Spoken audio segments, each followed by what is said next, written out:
Greetings and salutations, everyone. My name is Andrew Kirchhoff, and welcome to my YouTube channel. Today, I'm going to be talking about my Week 8 hidden gems for the 2025 fantasy football season, talking about the snap that occurred on Thursday night that is not only responsible for the 6 teams on bye, the injuries that our teams are dealing with, missing players like Nico Collins going into this upcoming weekend, but additionally the disappearance of Quentin Johnston and Jordan Mason in last night's Thursday night football game. So in order to combat the snap that occurred, many of us are looking towards the waiver wire and the fantasy football landscape in order to find some help to capture a victory in Week 8. I'll be talking about players that you may be considering to be sleeper options, but I like to call them my hidden gems based on the fact that going into this week, they either have a very low rostership percentage or low start percentage, and truly can be incredibly vital to capturing a victory in Week 8. Now, before I get into talking about these players on an individual basis, if you guys are looking for my thoughts on a specific player, you can travel down to the description and spoil today's episode by checking out the timestamps while you're down there if you have not yet already. Of course, subscribe to the channel as I'm making daily fantasy football content in order to help you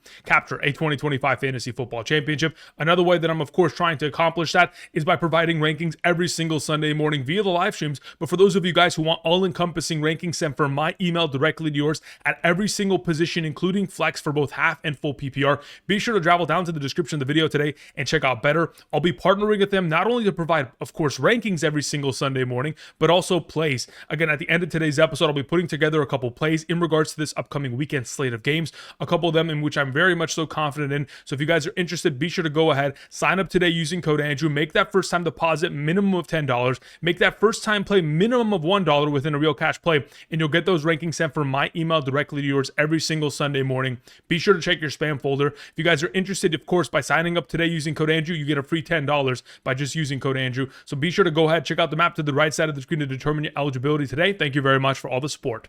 All right, let's begin by talking about my hidden gems for this week, beginning with our Soulstone. JAYLIN NOEL, wide receiver rookie of the Houston Texans. As we all know, the Soulstone requires a sacrifice, and the sacrifice will be in the form of Nico Collins and Christian Kirk this week. Both of them already designated out. Nico Collins dealing with the concussion protocol, and Christian Kirk missing another consecutive game with the re-aggravated hamstring injury. As of this current moment in time, JAYLIN is only rostered in 8% of sleeper leagues, currently only being started in 2% of leagues. And as we know, Christian Kirk has been the primary slot receiver since returning to this lineup, obviously dealing with his own injuries early on in the year, but he was the primary slot receiving option of this offense. And over the course of this season, from weeks 1 through 7, we have seen the Houston Texans target their slot wide receivers 7 times per game on average in their first 6 games. Now, with Christian Kirk out of the entire equation, JAYLIN NOEL is taking over that starting role for the second consecutive game. And over the course of this season thus far, he's ran 77 routes, 55 of which come from the slot position, which is 71.4% of his routes out of the slot position. Again, of the 77 routes that he has ran, he's being targeted at a rate of 18.2%, which is a strong number that is only going to continue to rise. As this most recent week, he came away with a relatively strong scoreline in terms of opportunity. Obviously, he ran a season high 26 routes, but was targeted on 27% of the routes that he ran. 7 targets, 4 receptions, 77 yards for 9.7 fantasy points in a half PPR scoring format. And over the course of the last 3 games, he has gotten at least 1 rushing attempt in 2 of those last 3 games. So the opportunities continue to go in his direction. And even though you may be thinking, well, Andrew, slot receivers within an offense as such may not get a full complement of overall snaps and routes ran in comparison to some of the other receiving options they may have. But over the course of this season thus far, the Texans are utilizing 11 personnel, which is 1 tight end, 1 running back, and of course 3 wide receivers, 72.4% of the time. That's the 5th highest rate in the National Football League thus far this season.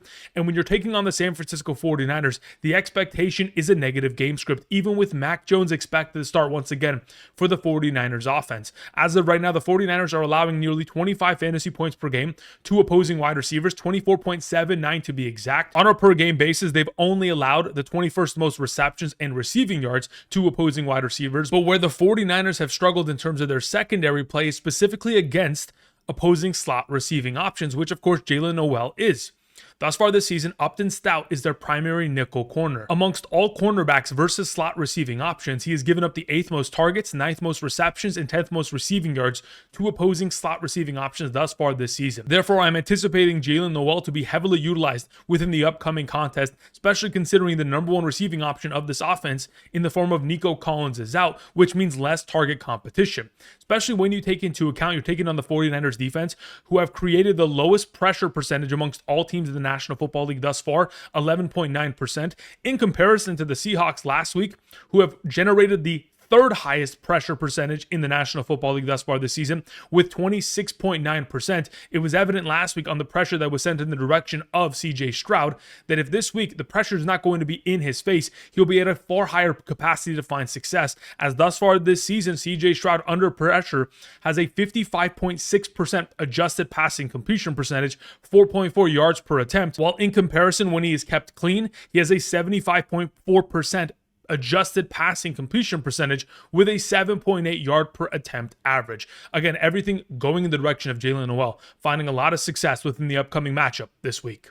Let's move on to our reality stone, which is Colston Loveland, because the reality of the situation is Cole Kmet, the tenured starting tight end for the Chicago Bears over the course of the last couple seasons here, is out this week. And of course, we all know that Colston Loveland, very similar to Tyler Warren, was a first-round selected wide receiver. While Tyler Warren has risen to the top of the tight end conversation since week 1, Colston Loveland has nosedived in the complete opposite direction. And even though this may be the case, and many of us utilized high draft capital on him this offseason, this is an opportunity to potentially go pick up Colston Loveland prior to a breakout performance that may go ahead and lead him to success for the remainder of the year. As of right now, currently only rostered in 23% of sleeper leagues, only being started in 9% of leagues this week. Again, I think that's a relatively high percentage, all things considered, but many of us know what kind of potential he has with Cole Kmet out. Kmet's absence truly does lead to a full complement of snaps for Colston Loveland, primarily because this season, the Bears have utilized at least one tight end in every single personnel set. They are playing at least one tight end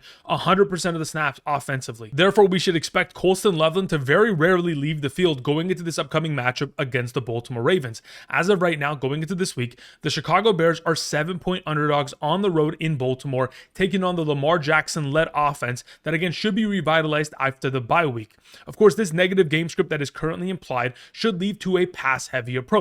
And going up against the Baltimore Ravens, that's exactly where they have struggled, especially against the tight end position, as they're allowing 11.95 fantasy points per game to opposing tight ends thus far this season on average. That's the 8th best matchup at the position, as they have allowed the 6th most receptions and 6th most receiving yards to opposing tight ends on a per game average this season, 6.5 receptions and 67 receiving yards. That kind of opportunity share for someone like Colston Loveland would immediately make him viable at a top 12 tight end capacity, especially when you take into account, as of late, this Baltimore Ravens defense against opposing tight ends have given up 5 catches, 47 and a touchdown to the Rams tight ends. Houston combined for 8 catches, 88. Kansas City 6 for 49. Cleveland 9 for 88. Many of tight ends finding success against this defense. And what we know from the offensive play calling of the Chicago Bears is that Ben Johnson, the primary play caller and head coach of the Chicago Bears, wants to get more utilization out of someone like Colston Loveland. There's a reason why they utilized first-round draft capital on him. It wasn't for him to stand on the sideline, but of course be heavily implicated. We heard from Ben Johnson earlier this week in a press conference saying that he's pleased how Colston Loveland has been playing as of late.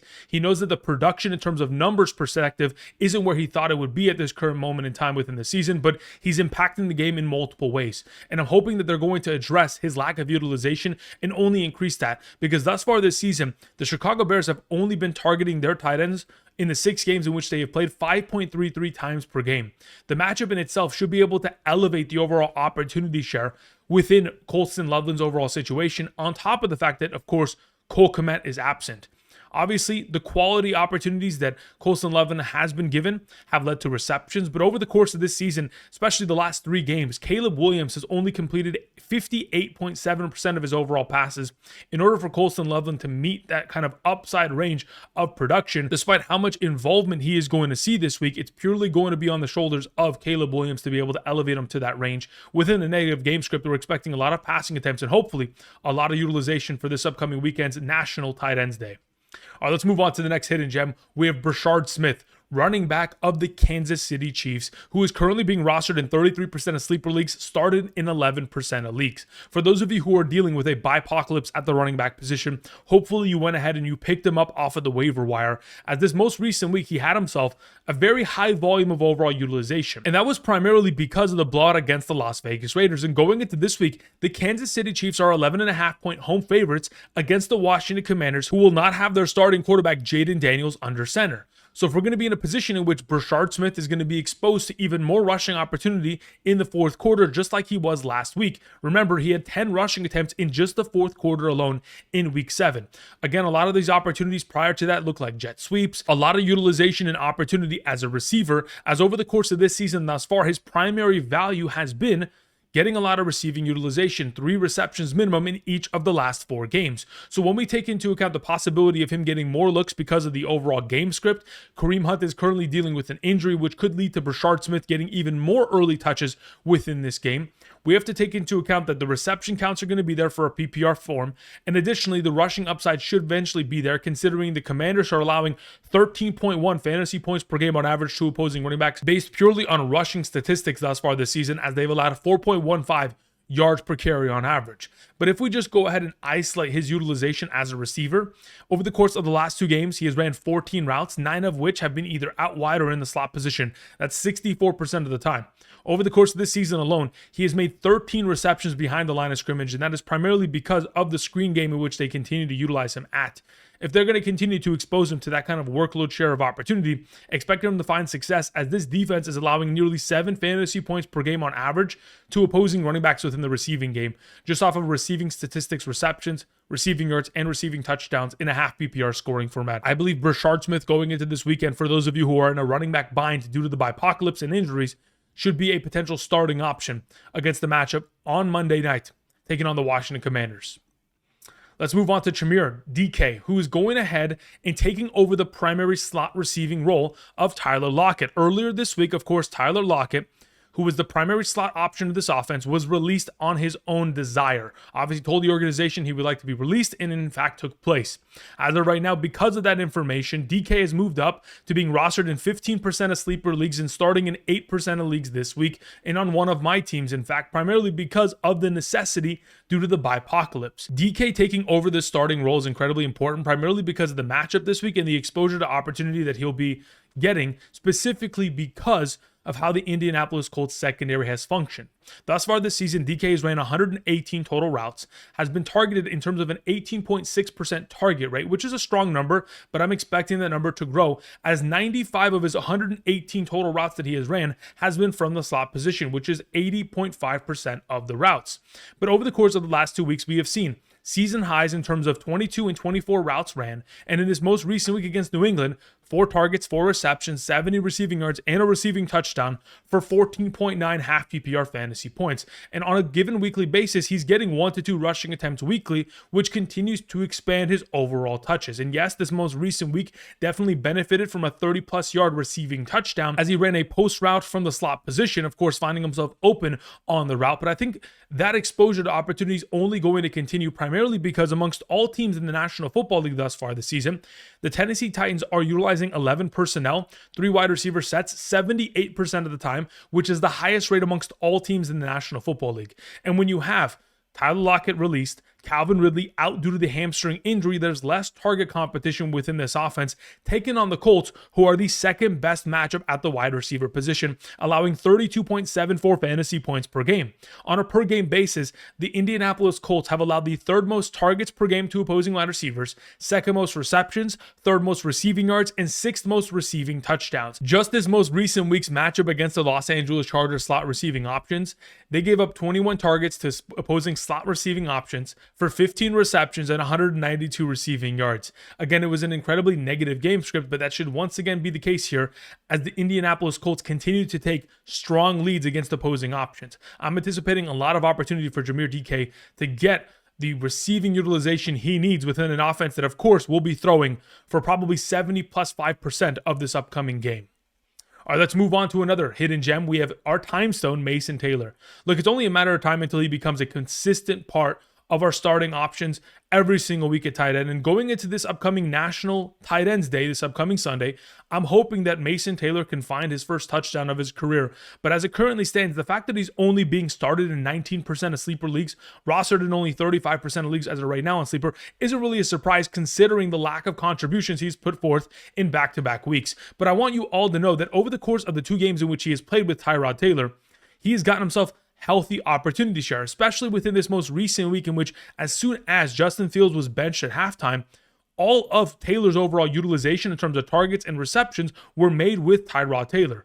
And in this most recent game, of course, the leading option with the Tyrod Taylor-led offense was Josh Reynolds. He was targeted 7 times. And going into this week, Josh Reynolds did not practice a single time, and I'm expecting him to miss this upcoming game considering he did not practice all week, but also we got confirmation that Garrett Wilson for another consecutive game is out. We're anticipating Mason Taylor to be the clear and away #1 receiving option in terms of targets, receptions this upcoming week.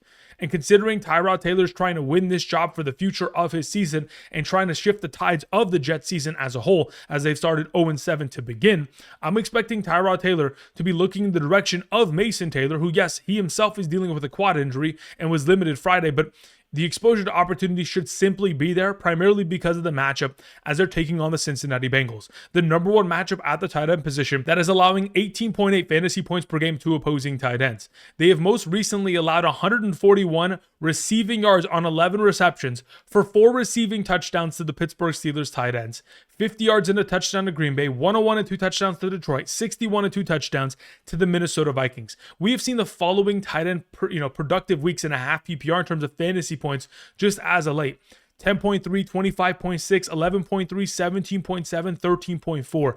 The possibility of Mason Taylor taking that step forward this week with the upgraded quarterback and the incredible matchup. We're talking about a matchup that has given up the second most targets per game to opposing tight ends, 10.14. The second most receptions per game, the most receiving yards per game, and the most receiving touchdowns per game to opposing tight ends. Anticipate for Mason Taylor to ball out this upcoming week against the Cincinnati Bengals in what is expected to be a negative game script, as the Jets are currently 7-point underdogs within the matchup. The final player that I wanted to mention is a defense this week. Cursed with knowledge, I'm leaning in the direction of playing the Atlanta Falcons, who are currently only being started in 50% of leagues this week. Again, if you do play in a league in which you can play a defense, this was a defense that I suggested as a waiver wire pickup, primarily because, as of right now, thus far this season, they are ranked 12th amongst all teams in terms of fantasy points per game scored. But additionally, they're taking on Tua Tagovailoa, who has thrown 3 interceptions in each of the last 2 games. And if there's a possibility in which Tua Tagovailoa continues that streak, as the Dolphins have allowed the 6th most fantasy points per game to opposing defenses thus far this season, if in fact it leads to Tua turning the ball over, which again he does very much so often, it could lead to them benching Tua. That's very much so a possibility as we proceed. And with Waller out on the injured reserve, as long as they're able to shut down Waddle with the services of AJ Terrell and lock down the running game of Devon Achane, it'll force for Tua Tagovailoa to look in the direction of other receiving options that are far lesser in terms of talent. I'm expecting the Atlanta Falcons to make some noise as a defensive starting streaming option this week for those of you who are looking in that direction. That's going to cover it in regards to my hidden gems for week 8. I'm going to close out today's episode by putting together a couple plays via Betr in regards to this upcoming weekend slate of games. Let's check that out right now. So going into this upcoming weekend, I have 2 plays that I'm incredibly confident with. I'm going to go ahead and begin by talking about some wide receivers that I really do like within their upcoming matchups. The #1 matchup at the wide receiver position belongs to the Denver Broncos wide receivers, and specifically their #1 receiving option, of course, Courtland Sutton. Over the course of this season, and even last season, I've talked about the consistency of success from Courtland Sutton in the range of getting more than 5 receptions. He's been able to accomplish this in 15 of the last 18 games he has played with Bo Nix at quarterback. That's an 83.3% success rate. So I'm taking more than 4.5 receptions against the matchup that allows the most fantasy points per game to opposing wide receivers thus far this season on average. I'm going to go ahead and pair him up with a wide receiver who is going to have himself kind of a bounce back week here with Lamar Jackson returning at quarterback. Of course, we're talking about the one and only Zay Flowers, a wide receiver that I ranked within my top 12 this week, primarily because I'm anticipating him to find a lot of workload of opportunity. I'm taking him more than 4.5 receptions, and the reason why I feel so confident is because the primary nickel cornerback of the Chicago Bears, Kyler Gordon, is out. And no other wide receiver on the Baltimore Ravens has more than 1 reception from the slot receiving role than Zay Flowers, who is clear and away dominating from the slot receiving position within this offense. He's been able to go more than 4.5 receptions in 5 of the last 6 games in which he has played within this offense, with or without Lamar Jackson. That makes me incredibly confident in terms of his workload of opportunity. I mean, to start the year, prior to Lamar Jackson getting hurt with his injury, the guy was getting 7 receptions almost every single game. I'm expecting him to get more on that overall number. Now, I've gone ahead and I've added another play into this overall mix. For those of you guys who are feeling extra spicy this week and potentially want to, kind of explore National Tight Ends Day, we could be looking in the direction of Tucker Kraft. It was already set here as a potential. I mean, with Tucker Kraft in this overall lineup, it's a 6x. Without him, it's a 2.7x. I would say roll with a 2.7. That's an incredibly strong number. When we talk about Tucker Kraft and his ability to score touchdowns, again, he has done it very much so often over the course of this season. Amongst all players in the National Football League, he's ranked 9th in terms of red zone targets thus far this season. He has scored 4 receiving touchdowns in the red zone already this season. I mean, again, if he's getting exposed to that kind of level of opportunity, National Tight Ends Day, against technically a top 3 tight end matchup who has given up their fair share of touchdowns to opposing tight ends, I like the idea of having both these plays as an applicable option going into this weekend. Now, let's go ahead and let's close out by putting together one more play that I really do like. Speaking of Lamar Jackson and Zay Flowers connection, I want to take Lamar Jackson going more than 1.5 passing touchdowns. He accomplished this in 11 of the last 11 games prior to the injury against the Kansas City Chiefs. Again, if he's going to continue to be a gunslinger within the pocket, healthy, ready to go, maybe he's not going to be as mobile because of his hamstring injury, but even if that is the case, he has been able to dice up opposing defenses over the course of the last calendar year. Let's not forget, he threw 40 plus touchdowns last season in the National Football League, and taking in the Chicago Bears, even though yes, they do cause a lot of turnovers, doesn't lead me to believe that Lamar Jackson is not going to be heavily implicated for a 2 passing touchdown game. Now, who has been the king of 2 passing touchdown games over the course of the last calendar year has been Baker Mayfield. And even though he did screw me over on Monday night, I want to go back to the well because I truly do believe in the potential which he could put together a solid performance here, as he has been able to get himself 2+ passing touchdowns in 11 of the last 13 games. That's an 85% success rate. The Saints thus far this season have allowed 2+ passing touchdowns to opposing quarterbacks in 6 of the last 7 games. I'm anticipating Baker Mayfield with Emeka Egbuka, K. Dotton, Rachaad White, Tez Johnson to get the job done and go ahead and finish what he was not able to accomplish on Monday night for me within that overall play.